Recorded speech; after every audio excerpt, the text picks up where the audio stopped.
Okay guys, Assalamualaikum. Hari ni nak cocok OBD tu yang aku beli tu. So nak check error code dekat kereta aku. Ramai yang tahu aku punya kereta, tak payah tengok lah. Tak ramai tahu kot. Aku punya kereta ada masalah, tak tahu apa problem. So aku rasa ABS punya sensor, tapi tak tahu which tayar yang ada problem. So sebab nak tahu, so kita kena baca error code dia.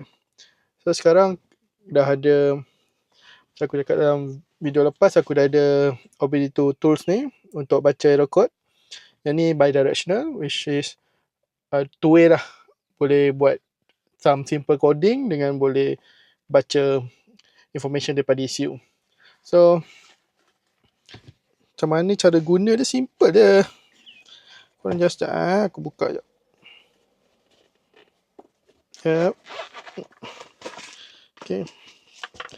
Kalau korang beli sama macam jenis aku beli ni, kalau korang beli macam sama jenis ThinkDiac 2, so dia akan dapat scanner ni dengan kabel ni lah. Kabel ni akan cocok dekat scanner, dan satu lagi port akan cocok dekat OBD tu. So this is the port, this is the cable. So korang kena ada scanner ni. Lagi satu benda yang korang kena ada, tablet ataupun apa-apa smartphone. Aku pakai tablet lah, aku pakai iPad. Dan kena install ni ThinkDiac Plus punya software. So first kali belakang kursi sikit. So aku ke belakang kursi dulu.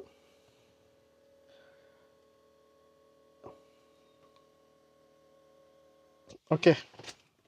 Mostly kabel port OBD tu ni selalu bawah bawah driver punya side ni. Boleh cari, aku lupa lah kat mana. Dekat sini. Kalau yang kereta aku kat sini. So cocok lah.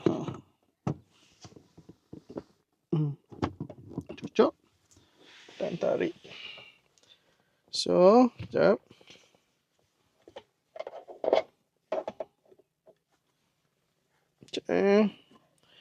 Aku kamera sekejap. Now ambil scanner, cocok pula dengan port kabel satu lagi ni. Tu ada power, nampak tak? Power vehicle ada.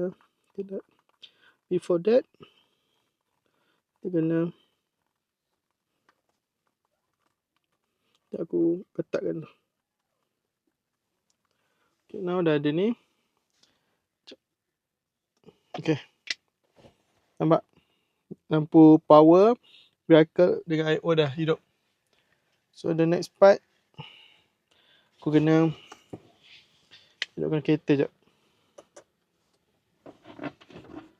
So kita pergi kat tablet pula. Pakai dulu.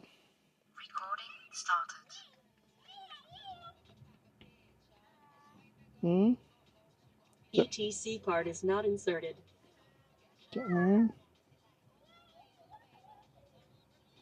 Tekan ni kot.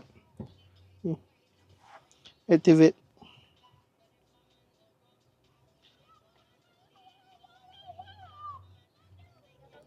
Okay, show number. Boleh tengok kat sini. Show number dia. So aku completekan activation part dulu kan. Nanti kita sambung. Okay guys, aku dah siap buat activation. So sekarang kalau korang tengok, aku punya ni dah detect.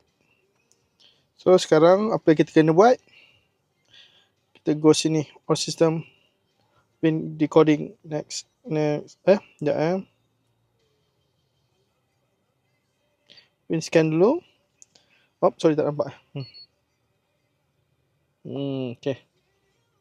So dia tengah scan aku punya engine number lah, VIN number. Tu dia.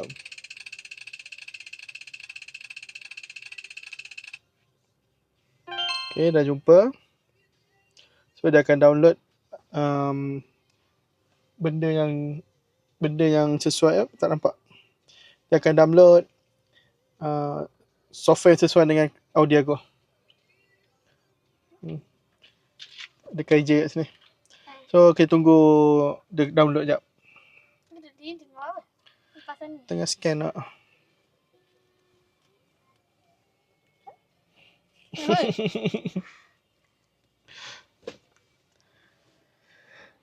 Lambat sikit sebab sini internet tak berapa kuat. Pakai phone punya internet. Kat sini walaupun pencawang kat atas sana, mana ni atas sana tu still tak kuat. Ya, ada orang kata lagi dekat dengan pencawang lagi tak kuat sangat. Signal tak tahulah. Dia punya betul ke tak.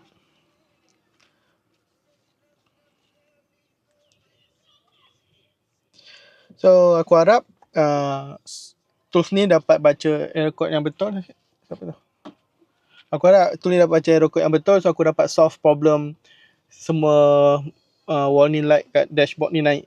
So kalau dapat selesaikan, kalau dia dapat bagi tahu aku benda apa yang rosak, so aku dapat solve ni, so jimat sikit duit instead of hantar kedai. Tapi kereta ni warranty, aku just nak scan je sebenarnya.